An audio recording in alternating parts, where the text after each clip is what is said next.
স্বামীকে চেনা। ছোট্ট একটা গল্প আছে, আজকে একটু সময় আমি বেশি নিচ্ছি যেহেতু শেষ করে দিতে চাচ্ছি। আমি বেশি নেব না, ইনশাআল্লাহ আশা করি 5-6 মিনিটের মধ্যে শেষ করব। স্বামীকে চেনা। স্ত্রীদের উচিত হচ্ছে স্বামী কি পছন্দ করেন, যেহেতু স্বামী আপনার প্রিয়জন, আপনি স্বামীকে কাউন্টার পার্ট হিসেবে দেখবেন না, তিনি আপনার প্রতিদ্বন্দ্বী নন। সুখী পরিবারের মধ্যে স্বামী হচ্ছে স্ত্রীর প্রিয়তম ব্যক্তি। অতএব স্বামী কি পছন্দ করেন, স্বামী কি পছন্দ করেন না, এটা স্ত্রীকে জানতে হবে। এখানে ছোট্ট একটা গল্প আপনাদের সামনে বলছি। এই গল্পটা উল্লেখ করেছেন মাজান আল ফুরাই। তিনি বলছেন, একজন স্বামী তার বন্ধুকে বলল যে আমি 20 বছর ধরে সংসার করছি, অথচ আমার স্ত্রীর মধ্যে আলহামদুলিল্লাহ এমন কিছু দেখিনি যা আমাকে রাগান্বিত করে। তখন বন্ধু খুব আশ্চর্য হয়ে বলল, কিভাবে এটা সম্ভব, কিভাবে করলে বলো তো দেখি, পুরো ঘটনাটাই আমাকে খুলে বলো। তখন স্বামী বললেন যে আমি যখন বিবাহ করলাম, প্রথম রাতে আমার স্ত্রীর কাছে গেলাম, তার দিকে আমার হাতটা একটু বাড়িয়ে দিলাম, সৌহার্দ্যের হাত, মমতার হাত বাড়িয়ে দিলাম। স্ত্রী আমাকে বলল, একটু ওয়েট করুন প্লিজ, আমি আপনাকে কিছু বলবো হে আবা উমাইয়া।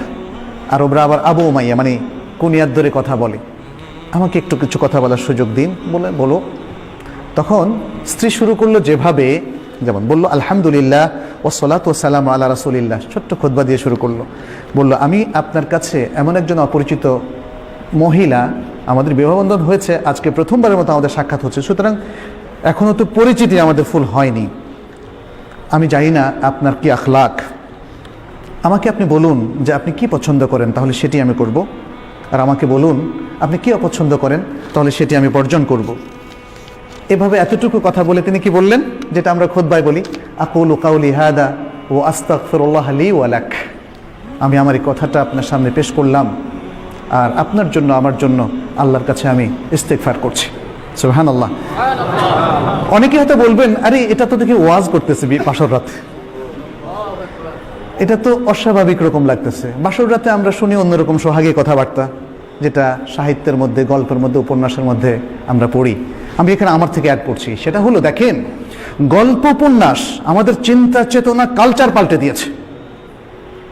এই যে মহিলা, অত্যন্ত বিদুষী মহিলা, অত্যন্ত দিনদার মহিলা, সে যে কথাটা বললেন, এটা আমাদের কাছে বলে কেমন ওয়াজ ওয়াজ কথাবার্তা, বিয়ের মধ্যে আবার এগুলো বলে নাকি? কারণ আমরা যে গল্প, সাহিত্য, যে আচার অনুষ্ঠানে অভ্যস্ত হয়েছি, এটা মানুষের তৈরি করা, সেগুলো আমাদের কালচার পরিবর্তন করে দিয়েছে। এই সুন্দর দিনদারি আমাদের থেকে একদম ছিনিয়ে নিয়ে গিয়েছে। মহিলা আজকে এত সুন্দর কথা বললেন, স্ত্রী ওই বন্ধুকে বলছে, আমার স্বামী বললেন, আমার স্ত্রীর কাছে যখন আমি এই কথাটা শুনলাম, ভাবলাম যে আরে এটা তো দেখি অত্যন্ত সুন্দর কথা, তাহলে তো আমাকেও একটা ভাষণ দিতে হবে। তখন তিনি বললেন, কি বললেন, আলহামদুলিল্লাহ ওয়া উসাল্লি আলা নবী ওয়া আলিহি ওয়া সাল্লাম, সকল প্রশংসা আল্লাহর জন্য এবং নবী সাল্লাল্লাহু আলাইহি ওয়াসাল্লামের উপর সালাতু সালাম। তারপর বললেন, ফাইন্নাকা কুলতা কালামান ইন থাবাত্তি আলাইহি ইয়াকুন লাকা হাযুক, তুমি কিছু সুন্দর কথা বলেছো, যদি তুমি এর উপর স্থির থাকো তাহলে এটা তোমার ভাগ্য। ওয়া ইন তাদঈহি ইয়াকুন হুজ্জাতান আলাইক, আর যদি তুমি এটা দাবি করে থাকো যেটা তুমি পরিপালন করবে না, তাহলে এটা তোমার বিরুদ্ধেই হুজ্জত হিসাবে, দলিল হিসাবে থাকবে। তাহলে জেনে রাখো আমার এই জিনিসগুলো পছন্দ, এই জিনিসগুলো অপছন্দ, আর মনে রেখো আমার যদি কোনো সুন্দর কিছু তুমি পাও, সুন্দর কোনো অভ্যাস, তাহলে সেটা তুমি প্রচার করো, আর যদি খারাপ কিছু দোষ তুমি খুঁজে পাও সেটা তুমি গোপন রেখো। স্ত্রী বললেন এরপরে, আচ্ছা ঠিক আছে, এটা আমি মেনে নিলাম, আমার পরিবার পরিজন যদি আপনার সাথে দেখা করতে আসে, এটা আপনার কাছে কেমন মনে হবে, কেমন ভালোবাসবেন আপনি? বলল যে খুব বেশি জিয়ারত করুক এটা আমি চাই না, মাঝে মাঝে করতে পারে।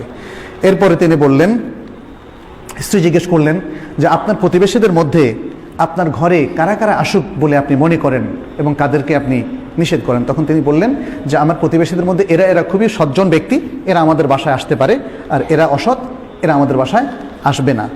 এই তারপরে স্বামী তখন তার বন্ধুকে বললেন যে ওই রাত্রে ছিল আমার জীবনের সেরা রাত, একটা সুন্দর রাত আমি যাপন করলাম আমার স্ত্রীর সাথে। এরপরে আরেকটা ঘটনা তিনি বললেন যে 1 বছরের মাথায় এভাবে চললো, আমি আমার স্ত্রীকে খুব ভালো স্ত্রী হিসাবে পেয়েছি, এবং তারপর আমার শাশুড়ি একদিন 1 বছরের মাথা আমি এসে দেখলাম আমার বাসায় আসলেন, আমাকে জিজ্ঞেস করলেন যে তোমার স্ত্রীকে তুমি কেমন পেয়েছো? আমি বললাম অত্যন্ত ভালো স্ত্রী হিসাবে আমি পেয়েছি, যিনি আপনার কন্যা। তারপর আমার শাশুড়ি আমাকে বললেন, হে আবু উমাইয়া, কিছু নসিহত করলেন। দেখো, ছেলেরা বা পুরুষেরা তাদের ঘরে তাদের প্রিয়তমা স্ত্রীর কাছে কখনোই অকল্যাণকর কিছু পায় না। সুতরাং তুমি তোমার সেই স্ত্রীকে কিছু আদব শেখাও, কিছু শেখাও, এবং তাকে তুমি ভদ্র করো, শালীন করো, সুন্দর করো। আচ্ছা, এখানে স্বামী তখন বললেন যে আমি আমার স্ত্রীকে সারা জীবনে 20 বছর মধ্যে একবারও খারাপ পাইনি, শুধু একবার মানে কখনোই আমাকে তার সাথে খারাপ আচরণ করতে হয়নি, একবার খারাপ আচরণ করেছে এবং তখন আমি ছিলাম জালেম। সুবহানাল্লাহ। এই হচ্ছে আমাদের মেয়েরা, মুসলিম মেয়েরা। কিন্তু আজকাল এই মুসলিম মেয়েদের মধ্যে যে জিনিসটা ঢুকেছে, অপকালচার ঢোকার কারণে আজকে আমাদের মেয়েরা আসলে বিভ্রান্তির পথে হাঁটছে, ফলে নানা রকম ঘটনা দেখা দিচ্ছে।